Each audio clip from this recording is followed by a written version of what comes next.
In the first unit of this lecture, we have seen the basic vanilla recurrent neural network architecture. However, this vanilla recurrent neural network architecture is difficult to train for reasons we will see in a few slides. And in order to improve trainability of recurrent neural networks, almost all modern recurrent neural network architectures use gates. And this is what we will talk about in this unit, gated recurrent networks. In fact, all of the applications that we have had a look in the second unit were using these improved variants of recurrent networks that use gates. So what is the problem? Let's have a look at the recurrent neural network as we have introduced it in the first lecture. This is the diagram of a cell of this recurrent neural network, where we now have omitted, for clarity, the output layer, and also we haven't explicitly stated the affine transformations.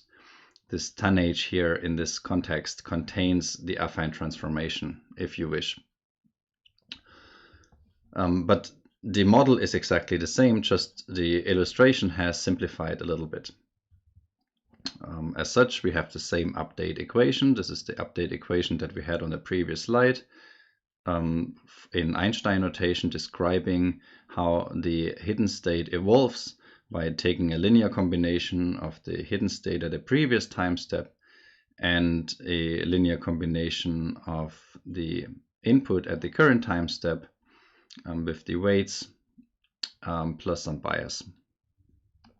And the state update, each ht is modeled with a zero-centered tanh, which assumes that the process data is in the range -1 and +1. Here on the right, I've plotted the tanh again for reference. As you can see, it takes variables from ranging from -infinity to +infinity and maps them to the domain -1 and +1. Okay, so what is the problem with such a vanilla RNN structure? In order to see this, let's first consider a recurrent neural network with just a single one-dimensional hidden state ht. So ht is element of R. If we assume ht is element of R and also the input is one-dimensional, then the equation from the previous slide, now in regular math notation, not in Einstein notation anymore, simplifies to this here. So we have just one-dimensional scalar variables that get transformed. We have a product of some scalar ah with t-1, the hidden state at t-1, plus this parameter here times the current input plus a one-dimensional bias that is transformed through the tanh in order to obtain the new state ht. Now, the derivative of ht with respect to ht-1, which is needed in order to implement backpropagation through time. In order to implement backpropagation through time, we need to just apply the chain rule backwards. So we need to multiply a lot of these derivatives with each other. So this derivative of ht with respect to ht-1 is the derivative of tanh. So this symbol here indicates simply the derivative of tanh of x with respect to x times the inner derivative, which is just an application of the chain rule. And the inner derivative here with respect to ht-1 is simply ah, the parameter that is multiplied to ht-1. Okay, so this is the derivative of ht with respect to ht-1. Now, if we consider a longer chain, a longer sequence of such computations within an RNN, and we want to compute the derivative of the loss at the very end of that chain with respect to an earlier node then we have to apply the chain rule in order to compute the derivatives for this computation graph. So for instance, what we can do is we can compute let's assume t is a particular instance in time, and let's assume this is a longer chain, so we also have hidden states at earlier time steps. Let's assume there's at least k earlier time steps. Then we can compute the derivative of ht with respect to ht minus k. And this is, of course, then multiplied into the derivative of ht with respect to the parameters at t minus k. So this is a multiplier to the weight update, the effective weight update that we do in the end.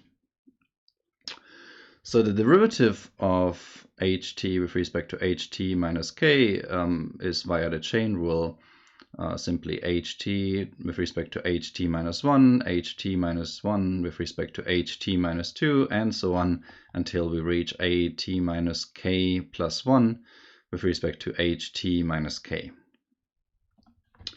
In other words, because we know that a single such derivative has this form, we have the product of from I equal t minus k plus 1 to t of some derivative of tan h expression times ah to the power of k, because we have this expression k times. Note that again the parameter is the same for each of these computations, so it factors out. We have a to the power of k. This is not a superscript, this indicates power here. So we have ah multiplied k times. But this expression here is, of course, this is the activation. This can be different at every time step. That's why I used the subscript I to denote that this can be different at every time step. Okay, so this is the gradient of ht with respect to ht minus k.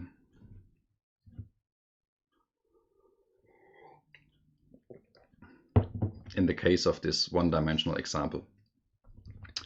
Now, what are the problems with updating the weights? Well, the first is, again, the vanishing gradient problem that we have discussed in earlier lectures, which happens if tan h saturates.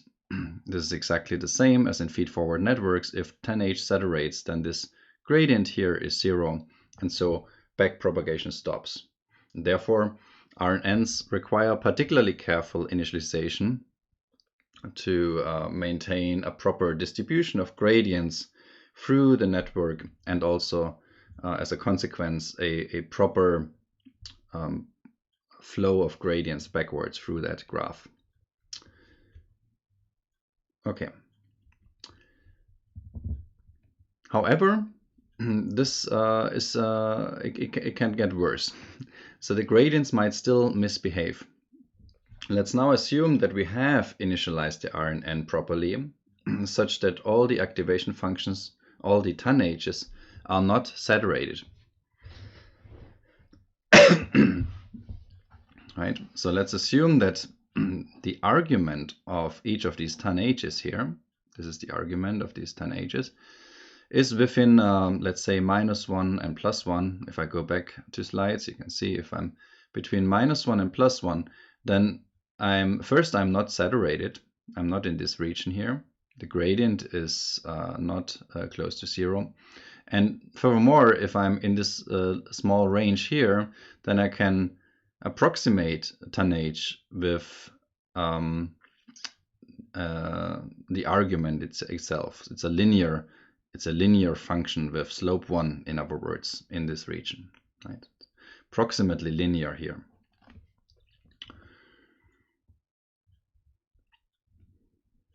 Okay, that's what is written down here. Tan of x, or that should be actually tan h. Tan h of x is approximately x. So if tan h of x is approximately x, then this expression is, of course, approximately this expression here. And therefore, the derivative of ht with respect to ht minus 1 is simply ah, the parameter that is multiplied with h. Now, in this case, we have that the derivative of ht with respect to ht minus k by the chain rule is simply a to the power of k, or ah to the power of k. Okay. Now, what is the problem with this? Well, because we are multiplying k times the factor ah, we have the problem, and because of all of these ah's are the same, we have the problem that if ah is just a tiny bit bigger than 1, the gradients will become very large for earlier time steps. In other words, we say the gradients explode once we backpropagate gradients through this RNN, starting from the terminal node or from the node T. And this causes divergence when training. As an example, for AH equals 1.1, just a tiny bit bigger than 1, and K equals 100, so we propagate gradients 100 steps backwards through that RNN. We have the partial derivative of ht with respect to ht minus k is 1.1 to the power of 100, and that is 13,781. You can see that this gradient is getting big very, very quickly. Now, this problem can be addressed in practice, or is in practice often addressed using a technique called gradient clipping, which is simply reducing very strong gradients by clipping their norm, and we'll discuss that on the next slide. Also note that the forward values do not explode because we have used this bounded tonnage activation function. In other words, despite in the forward pass things behave well, in the backward pass we can have this problem of exploding gradients, which can be addressed using gradient clipping, for instance. For a tiny bit smaller than 1, the gradients will start to vanish, on the other hand. This means that there will be no learning happening in earlier time steps. The parameters will simply not be updated. As an example, consider AH equals 0.9, just a little bit smaller than 1, and again k equals 100 time steps. We have the partial derivative of ht with respect to ht minus k is 0.9 to the power of 100 is 0.000026. So extremely small, almost no update to these parameters of that early time step.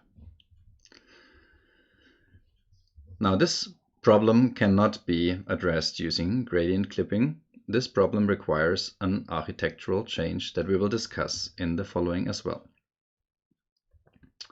And this is where the gates come into play. Unfortunately, using the idea of residual connections that we have used to address the problem of vanishing gradients in standard feed-forward architectures does not work here, as the parameters are shared across time and the input and desired output at each time step are different. Note that this is very different from a typical ResNet, where we are trying to already in the first step make a prediction that comes close to our ultimate classification result, and we're just doing updates to this prediction, adding residuals to this prediction. Here in this case, we have a potentially different output at every time step, and we cannot tune our predictions at every time step because the parameters are always the same. So residual connections across time do not work, and therefore we need to really change the architecture, and this is addressed using the gates that we'll discuss.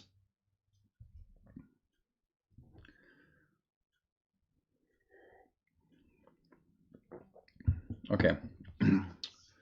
Now, this analysis here was done for the one-dimensional case. Of course, this also holds for the vector-valued case. Now we go back and consider the original equation again, where we have vector-valued hidden states and vector-valued inputs and vector-valued biases, and where we have weight matrices AH and AX instead of scalars. Again, if we assume that this argument is roughly between -1 and 1, we can approximate this tanh expression with its argument. And the derivative of ht with respect to ht minus 1 is now the matrix, the parameter matrix AH. And therefore, the partial derivative of ht with respect to ht minus k is this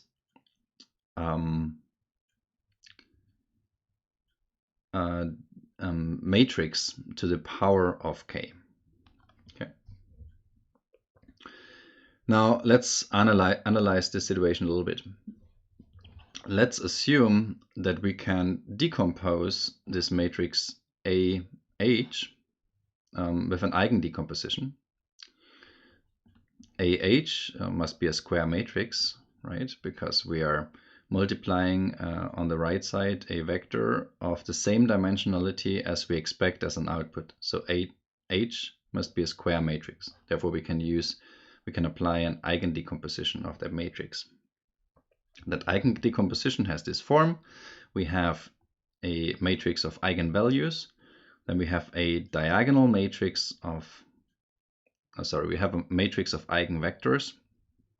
Then we have a diagonal matrix where in each entry of the diagonal we have the eigenvalues. And then we have the inverse of the matrix of the eigenvectors.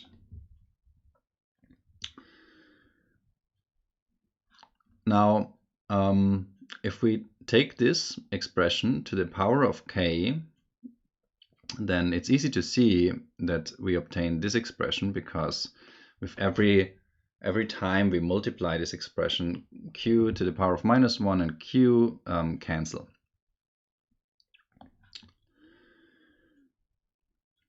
Okay. Now, therefore, we see that we have an expression. So AH to the power of k is an expression where we first multiply with a matrix of eigenvectors, inverse, and then apply k times this diagonal matrix where the eigenvalues of that matrix AH are on the diagonal, and then we transform back with the matrix of eigenvectors. Therefore, because we apply this k times here, if for components where the eigenvalue is smaller than 1, the gradients start to vanish the more we go backwards in this chain of computation. In contrary, if the eigenvalue is bigger than 1 for a component, then the gradients start to explode. Note again that AH is shared across time, unlike in layers of a feed-forward network. That means we always multiply with the same eigenvalue, right? We multiply the same component with the same eigenvalue. This is why we apply this here, k times. To the same component, we multiply the same eigenvalue, and therefore we get either vanishing gradients if the eigenvalue is smaller than 1, or exploding gradients if the eigenvalue is bigger than 1. Both can happen at the same time, and both lead to learning either to stop because of not enough gradient flow, or to divergence where the program will just stop.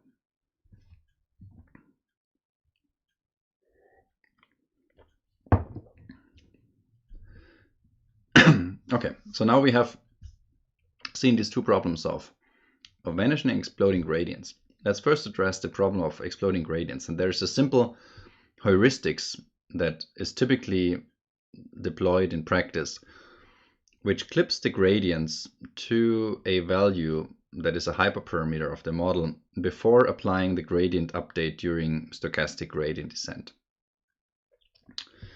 In particular, what we do is we make sure that the L2 norm of the gradient is smaller or equal to some threshold tau. In other words, if the L2 norm of the gradient, this is the notation that we have introduced in lecture 2 about computation graphs, this is just denoting the gradient of A that has the same shape as A itself. So this is the gradient of the Jacobian with respect to A. So if the if that gradient, if the norm of that grade, think of this as a vector. If that norm of that vector is already smaller than the threshold, we don't do anything. And if that norm of that gradient is bigger than that threshold, then we clip that gradient by dividing this gradient through its norm, so that now the norm is 1, and multiplying with that threshold so that the norm of the gradient after this operation is exactly tau. And this maximum gradient magnitude tau is a hyperparameter, and in practice often set to something in between 1 and 10.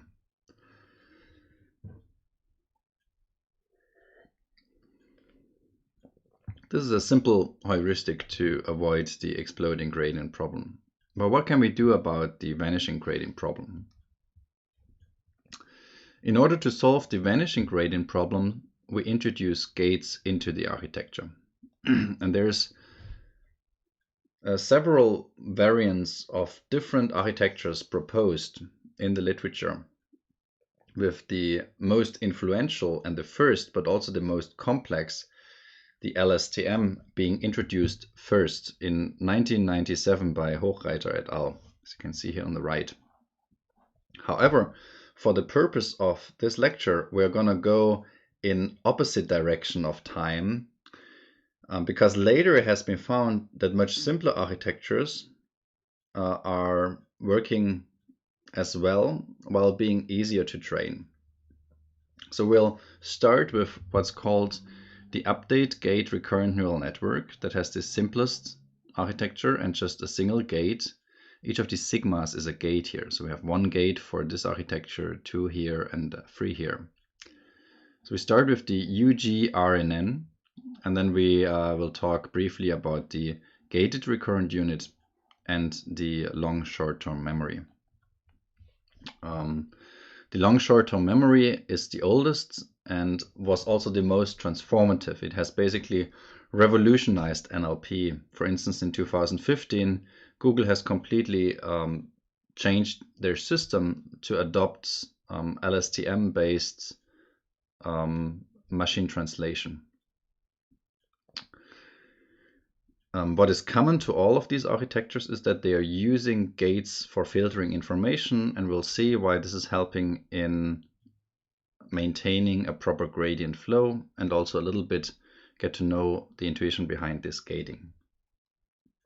Okay, so we'll start with the update gate recurrent neural network. So here's a diagram of this update gate recurrent neural network cell.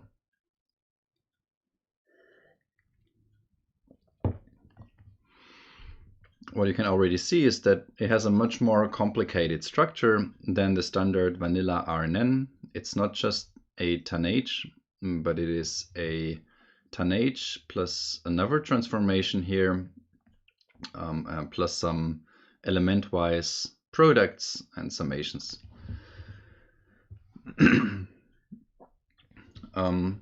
In all of the following slides, I'm gonna denote with these boxes here operations that have a linear an affine transformation and a nonlinearity, where the type of nonlinearity is denoted by the symbol in the box. So here we have a sigmoid, and here we have a tanh. In contrast, so these two boxes, they have parameters. They have different parameters, but the parameters are shared across time steps.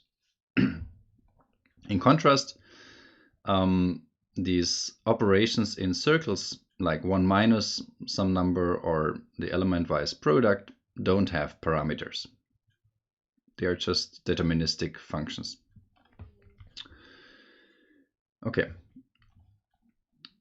So we have two different types of transformations. We have linear transformations followed by a sigmoid, which is used for gating information. That's why there is a sigmoid transformation there, which is mapping to the space 0 and 1. We can either let information pass, where we in which case the sigmoid is 1, or we can completely throw away information, in which case the output of the sigmoid is 0.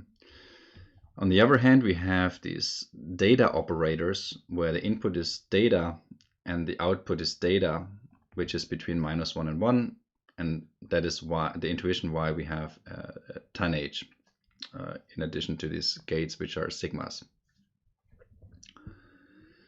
So how does this now look like? Here's the Einstein notation for this update gate RNN cell.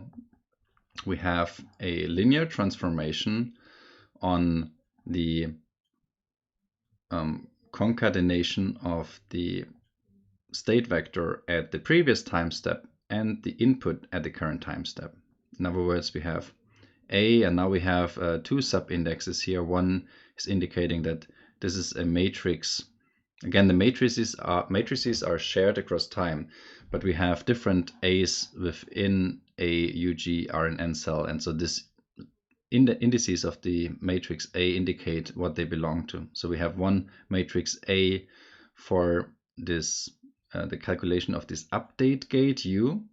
This is this first one here, and then H, because this is the matrix that corresponds, that is multiplied to the previous state vector. And then we have U and X here, because this is the matrix A for calculating the update gate that is multiplied to the input X at the current time step. Okay, so this is just a linear combination of the previous state and the current input plus a bias, and then transformed with a sigmoid. And this is what we call an update gate, because it determines if the hidden state H shall be updated or not. And then we have the data transformation, which is computing the next target state. And this is again the same linear transformation, but with now different parameters. A as H, A as X, and bias BS, where we then use a tanh nonlinearity. Now we have computed the update gate and the new target state, and we are combining them in this manner. We're using the update gate to control how much of the previous information, the information that is input, shall be used, and how much of the new target state shall be used. So it's a linear U. You can think about U as a linear weighting of the previous state and the newly computed target state that is newly computed from the concatenation of xt and ht minus 1 through this operation here. So it's just a linear combination of these two things that is controlled through this update gate. If the update gate is 1, in that case, we don't consider the newly computed information, but we directly let the information from the previous time step through. We directly copy that state. If U is the other extreme, if U is 0, then we completely ignore the previous state, and we fully copy what has been computed as the next target state.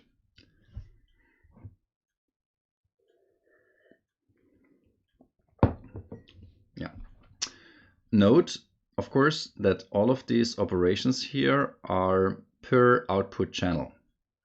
So you can decide, or this update gate can decide to let some of the channels from the previous state pass and to update other channels or other features from the state vector through this new target state.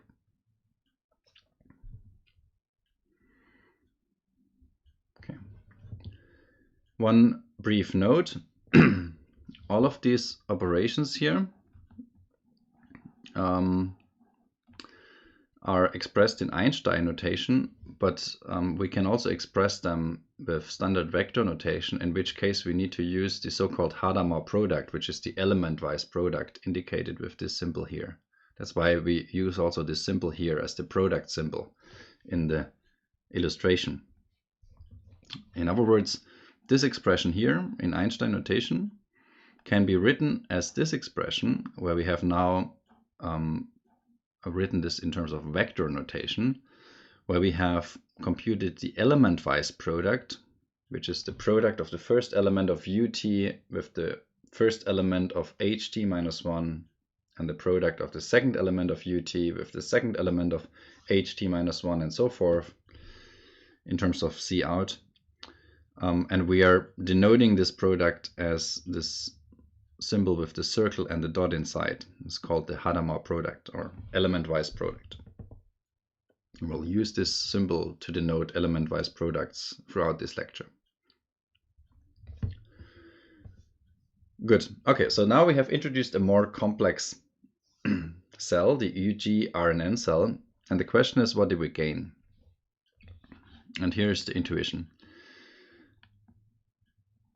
On the left, we see the RNN cell from before, where the gradient, as we have seen before, of ht with respect to ht minus 1 is simply, or can be approximated in the linear regime of the tanh with the weight matrix AH. And this leads to this vanishing and exploding gradient problems because we multiply this many times together. Now, in a UGRNN cell, the situation is different. If we compute the gradient of ht, we get a longer expression that doesn't even fit on that slide, so I've omitted the last terms here. But what is crucial is that inside that equation there is one term which is directly ut, because here we have the multiplication of ut with ht minus 1, and so we have the derivative of this expression is the derivative of the first one times ht minus 1 plus the derivative plus ut times the derivative of ht minus 1 with respect to ht minus 1, which is 1. So we are left with ut here. What this means is that this UGRNN can determine how much of the information in the forward pass we should let through directly from the previous state, and at the same time in the backward pass how much of the gradients can flow directly through that cell, and that way it can reach this behavior of long-term dependencies. It can learn to ignore in some elements of the state vector information for a very long time, and as a consequence pass information over very long time steps backward in time. And this is because we have this ut here. If we set this gate to 1, then this gradient can directly pass through, no matter how small the other terms in this gradient vector are, because we always multiply at least ut, which is close to 1. So a UGRNN, in other words, can maintain the gradient flow despite a small AH, which will be multiplied within these expressions here.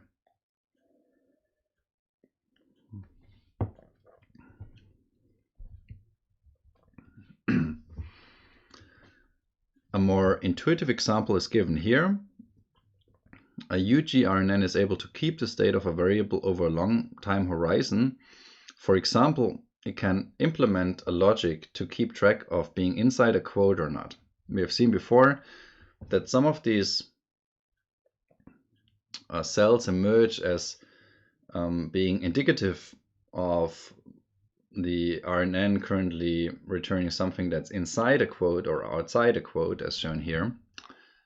Blue is inside the quote and red is outside the quote. And this can be now very easily implemented because we can, in the forward pass here, we can look at what was the previous hidden state, and supposedly in the previous hidden state there's encoded somewhere that we are inside the quote. And then we can create a simple logic here for this gate that says, well, if I'm inside a quote and I observe a quote, then I'm and then that state of that feature should just change. So it's very easy to implement this type of logics that lead to this long-term behavior with these gated recurrent neural networks.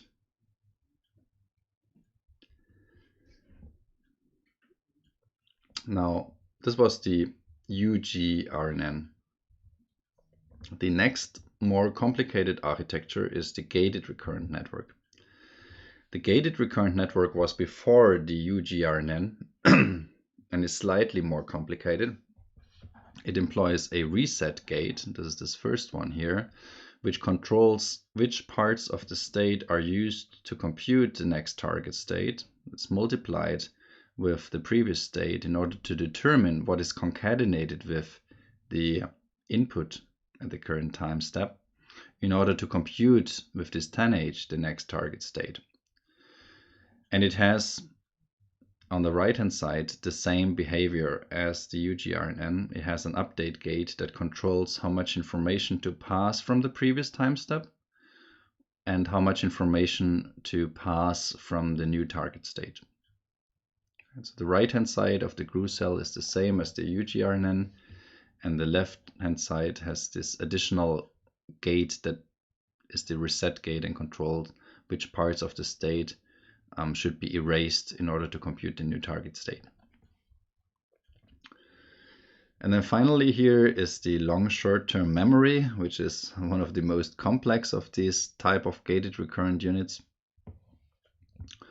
It has free states, and it has it passes information not only along the hidden state dimension here, but there's an additional dimension of the same size, which is called the cell state C. So these free gates that the LSTM uses are a forget gate here that determines which information from the previous cell state, this is the internal state that is not directly revealed to the outside of this cell. So that forget gate determines which information to erase from the previous cell state. It has an input gate that determines which values of the cell state to update. It's multiplied with the target state in order to update or add to the previous cell state. And it has an output gate that determines which elements of the cell state, this internal state, to reveal at time t to the hidden state. And that hidden state is then used to compute the output at time t. This is not part of this illustration. So in other words, this update 10H here simply creates new target values st for the cell state.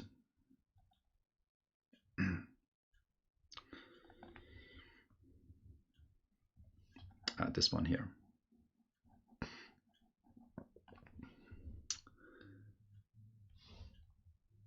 Now, which of those should we use? Here's a comparison of those three. The UGRNN is using just one gate. It exposes the entire state. It has a single update gate and few parameters because there's just one gate. The GRU uses two gates, exposes also the entire state, has a single update gate, but a medium number of parameters because of the 2 gates. The LSTM has 3 gates. It controls how much of this hidden state is actually getting exposed. And it has input and forget gates and even more parameters than the GRU. Now, the LSTM was the first. It's often the case in research that complex things get invented, and then later one finds that simpler structures actually work as well. And this is the case also here. In a systematic study, and I've listed that study here by Collins et al., ICLR 2017, the authors found that their results pointed to the GRU as being the most learnable of the gated RNNs for shallow architectures, followed by the UGRNN, which means, also observed by others, that the GRU in many cases actually outperforms the LSTM, often in terms of accuracy, but very often in terms of trainability, which means how easy it is to train that the overall RNN network, and the UGRNN being also roughly on par.